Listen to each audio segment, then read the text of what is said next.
Awal video, diperlihatkan sebuah pintu dungeon yang telah disegel. Mereka adalah kelompok yang berhasil menyegel pintu tersebut.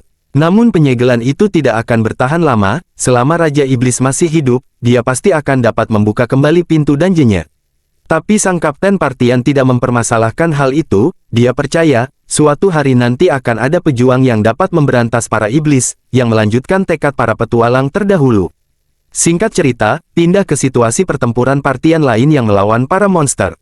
Mereka adalah generasi baru yang menjanjikan. Setiap anggotanya memiliki peran masing-masing, dan keahlian yang saling melengkapi. Dengan kerjasama yang kompak, mereka pun berhasil menyelesaikan dungeon rank A. Semua aksi dan situasi pertempuran direkam secara live, maka semua orang dapat menontonnya. Banyak orang yang mengagumi, bahkan termotivasi ingin menjadi kuat seperti Partian mereka. Nama Partian mereka adalah Thunder Peak, yang dipimpin oleh Tuan Simon. Setelah selesai menjelajah dungeon, mereka membagi hasil jarahan di sebuah kedai, namun tiba-tiba, salah satu anggotanya yang menjadi MC kita, yang bernama Yuke ingin keluar dari Partian Thunder Peak, karena upah yang ia terima tidak sama dengan yang lainnya. Pejuang yang bernama Barry berkata, membagi hasil jarahan sesuai dengan kontribusi setiap player. Sedangkan tugas Yuke tidak ikut bertempur, dia hanya memberi buff, atau merekam pertempuran. Bisa dibilang posisi Yuke adalah support, yang mereka anggap posisi itu tidaklah terlalu berguna. Dan di Partian itu, hanya Yuke yang berada di rank B, sedangkan yang lainnya rank A ke atas. Yuke yang direndahkan dan kerja kerasnya tidak dihargai oleh mereka semua. Selama 5 tahun Yuke bergabung, akhirnya dia keluar dari Partian Thunder Peak. Yuke yang kecewa, dia sudah membulatkan tekadnya dan dia memutuskan untuk mencari Partian lain. Pindah ke kota petualang Finis. Di dunia ini, semua orang mencari nafkah dengan berpetualang memasuki dungeon, untuk mencari item atau serpihan dari monster, yang dapat dijual menjadi koin perunggu perak atau emas. Salah satu Partian yang sangat populer yaitu Thunder Peak, Partiannya Yuke yang sebelumnya. Dan sekarang Yuke tidak memiliki Partian, dia menjadi pengangguran, maka itu Yuke berencana mendaftarkan diri untuk mencari sebuah party yang dapat menghargai kinerja. Dia pun mengisi formulir di resepsionis petualang. Tidak lama setelah Yuke mengisi formulir, tiba-tiba ada seorang gadis berambut merah yang menghampiri Yuke. Perempuan itu bernama Marina, dan dia memanggil Yuke dengan sebutan Guru Peldio. Karena sebelumnya, Marina adalah salah satu junior yang dibimbing oleh Yuke di tempat pelatihan petualang. Setelah ngobrol panjang lebar, Marina bertanya perihal Yuke berada di sana. Yuke pun menjelaskan bahwa dia sedang mencari Partian untuk bisa berpetualang bersama. Tidak berlama-lama, Marina langsung mengajak Yuke untuk bergabung dengan partiannya. Lanjut Marina memperkenalkan beberapa anggota lainnya, yang berambut putih bernama Silika, dan berambut biru bernama Rain. Mereka berdua menyetujui keputusan Marina yang merekrut Yuke, karena Marina menjelaskan bahwa Yuke adalah mentornya dulu sewaktu di kamp pelatihan. Teman-teman Marina merasa rendah diri, mereka mengatakan bahwa ranknya tidak terlalu menguntungkan bagi Yuke, karena mereka berada di peringkat D. Namun Yuke tidak mempermasalahkan itu, karena daripada usahanya tidak dihargai, Yuke lebih baik seperti itu. Akhirnya Yuke pun resmi menjadi anggota Marina, setelah mereka ngobrol panjang lebar. Dan misi pertama mereka, adalah dungeon bekas tambang yang berada di peringkat rendah, untuk beradaptasi dengan anggota barunya. Sambil berjalan menuju dungeon pertambangan, Yuke merasakan nostalgia menjelajah dungeon dari titik terendah. Mereka terus mengobrol berbagi pengalaman, dan menyusun rencana untuk menyelesaikan dungeon perdananya bersama grup barunya. Singkat cerita, mereka sudah sampai di dalam dungeon pertambangan.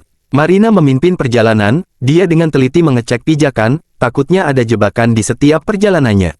Karena pengalaman Yuke yang lebih jauh dari mereka, maka Yuke mengajukan diri biar dia yang memimpin perjalanan. Marina sedikit terkejut, karena jika dari posisi Yuke sebagai support, seharusnya Yuke di belakang. Tapi Yuke bukan hanya menguasai keahlian support, dia ternyata multi-talenta di bidang lainnya, seperti alkimia dan lain-lain. Yuke pun mengeluarkan lentera, yang minyaknya cukup mahal jika membeli di pasaran, tapi Yuke membuatnya sendiri dengan keahlian dan kejeniusannya. Marina dan yang lainnya merasa takjub melihat Yuke yang sangat menguntungkan bagi mereka. Setelah lentera pendeteksi diaktifkan, semua jebakan jadi terlihat jelas, dan mereka pun dapat dengan mudah melewati setiap lorong pertambangan, dan mereka pun melanjutkan perjalanannya. Yuke mengingat kenangan saat berpetualang bersama Thunder Peak, yang dulu masih pemula namun kompak, tidak ada perbedaan dan semua setara. Tapi Thunder Peak yang sekarang berbeda dengan yang sebelumnya, setelah mereka populer dan disegani banyak orang, mereka semua menjadi sangat arogan. Lanjut ke petualangan Yuke. Tiba-tiba saja, Yuke merasakan ada pergerakan yang mencurigakan di balik lorong di depannya, dan benar saja di sana ada beberapa monster yang sudah menunggu kehadiran mereka. Marina pun yang sebagai fighter, dia langsung menerjang ke arah monster itu. Yuke pun tidak tinggal diam, dia memberi Marina 3 buff sekaligus, penguatan kaki, daya tahan dan penguatan lengan. Lalu Yuke menggunakan kemampuannya dengan magic penjerat, sehingga para monster terjatuh. Dan Marina langsung mengeksekusi monster-monster itu dengan mudah. Setelah membasmi para monster, Marina nampak terkejut dengan kemampuan Yuke, karena pergerakannya menjadi ringan dan kuat. Dan Yuke menjelaskan dia telah memberi 3 physical enchant untuk Marina. Perkataan Yuke membuat Rain yang sebagai pengguna magic sangat terkejut. Karena menggunakan 3 magic sekaligus, ditambah magic penjerat, bahkan tanpa merapalkan mantra, membuat mereka semua sangat kagum terhadap Yuke. Namun Yuke tidaklah merasa tinggi hati, dia tetap memuji Marina yang telah mengalahkan monster itu, sedangkan Yuke hanya membantu saja. Lanjut mereka pun berjalan menyusuri lorong pertambangan. Sampai di ujung lorong menuju tangga ke bawah, mereka pun berencana untuk beristirahat sejenak dan memeriksa perlengkapan, takutnya ada yang rusak. Serasa perlengkapan aman, mana mereka pun masih banyak, maka mereka pun melanjutkan perjalanan ke lantai berikutnya. Tidak lama berjalan, tiba-tiba banyak pasang mata di balik lorong yang gelap sedang memperhatikan mereka. Tiba-tiba saja ada banyak monster seperti zombie yang langsung menyergap mereka semua. Sekarang mereka semua dengan kompak, menggunakan masing-masing kemampuannya untuk melawan monster tersebut. Rain mengaktifkan serangan jarak jauh dan Silet bersiap menarik busurnya. Marina sebagai petarung jarak dekat langsung menerjang. Tiba-tiba Yuke memberi buff kepada mereka semua dalam satu tarikan nafas. Membuat monster tidak mau mendekat, karena buff protection. Lalu dengan sekali ulti dari Rain, langsung melenyapkan semua monster itu sekaligus. Karena Rain tidak membeli sepatu mana, maka mananya sangatlah boros. Tiba-tiba Yuke mengisi ulang mana Rain dengan skillnya, hal itu membuat Rain lagi-lagi terkejut dengan keahlian Yuke. Marina sangat antusias menanyakan, apakah refresh mana sihir hebat? Rain menjelaskan, iya, itu sangat hebat, karena itu adalah sihir khusus penyihir merah yang sangat langka. Mereka pun sangat mengagumi dan beruntung dapat anggota sehebat Yuke. Yuke pun menjelaskan karena penyihir merah itu banyak keterbatasan, jadi dia berinisiatif untuk mempelajari hal lainnya untuk menutupi kekurangannya. Dan itu memang butuh kerja keras dan eksperimen terhadap dirinya. Singkat cerita mereka pun melanjutkan perjalanannya. Tiba-tiba sambil berjalan, Yuke menyiram-nyiramkan air setiap ia melangkah beberapa meter. Dan Silika yang penasaran bertanya tentang apa yang dilakukan Yuke. Yuke menjelaskan, itu adalah air suci untuk menghalangi pergerakan undead. Silika tahu bahwa air suci itu sangatlah mahal, bagaimana bisa Yuke membuang-buang air itu. Yuke pun memberitahukan bahwa dia membuatnya sendiri, kalau membelinya dia pun tidak mampu karena sangat mahal. Marina dan Rain lagi-lagi terkejut, dengan apa yang Yuke kontribusikan bagi petualangan pertama mereka. Rain kebingungan, Yuke bukan pendeta atau semacamnya, tapi bisa membuat air suci itu. Yuke pun menjelaskan cara dan bahan-bahan untuk membuatnya. Hal itu membuat mereka lagi-lagi sangat kagum dengan sosok Yuke. Silika berkata, berpetualang dengan peringkat tinggi dan berpengalaman sangat praktis, dan membuat mereka dengan mudah melewati segala rintangan. Singkat cerita, Yuke dan yang lainnya sudah mencapai rest area. Mereka pun beristirahat sejenak, lalu Yuke mengeluarkan magic bag, yang kegunaannya untuk menyimpan barang bawaan secara praktis dan tidak ribet. Yuke pun memasak untuk mereka santap, karena perjalanan yang cukup lama membuat perut mereka keroncongan. Begitu banyak hidangan yang Yuke buat hanya dengan peralatan magicnya. Mereka pun langsung makan dengan lahap sampai kenyang. Tidak hanya di situ saja, kejutan lain menantinya. Ternyata setiap hidangan yang mereka makan memiliki efek buff yang dapat meningkatkan stamina mana dan lain-lain. Singkat cerita setelah selesai makan dan beristirahat, mereka melanjutkan perjalanannya menuju lantai 4. Di sana sudah ada bos dungeon, yang menjaga pusat biji magis. Yuke sangat bersemangat melihat biji magis tersebut, dan tiba-tiba bos dungeon langsung menyerang setelah sarangnya kedatangan tamu tidak diundang. Namun sebelum monster itu mendaratkan serangannya, Yuke memberi efek debuff yang membuat monster itu lambat pergerakannya, dan Yuke memberi banyak buff ke Marina, yang menerjang ke arah monster itu. Marina pun menggunakan skill mode pedang magis, dan langsung menebas leher monster dungeon dengan sangat mudah, berkat kerjasama teman-temannya dan buff dari Yuke.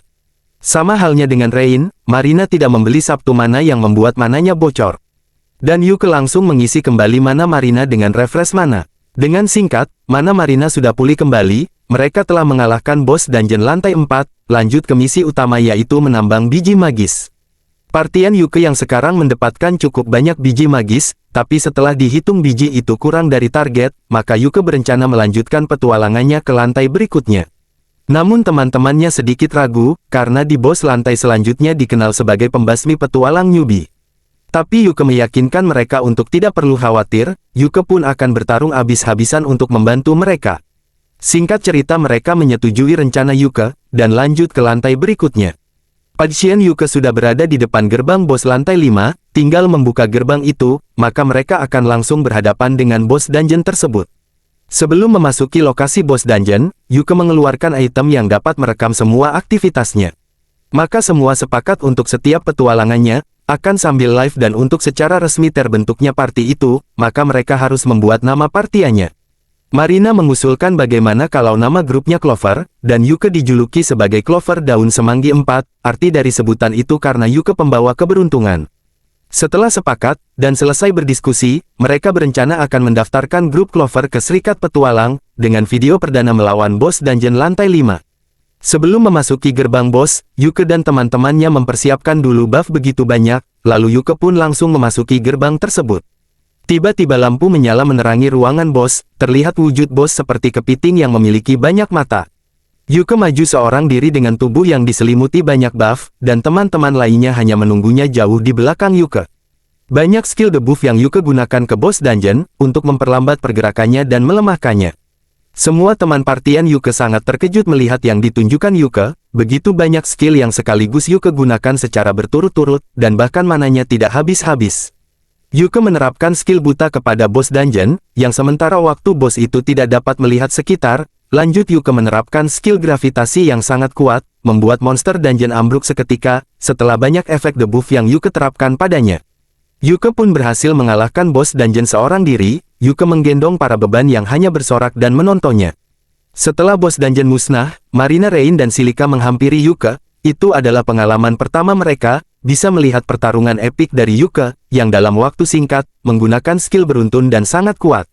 Lanjut Yuke pun menyimpan jasad bos dungeon di ruang pengimpanannya, untuk nanti Yuke sortir mungkin ada beberapa bagian yang akan sangat berguna.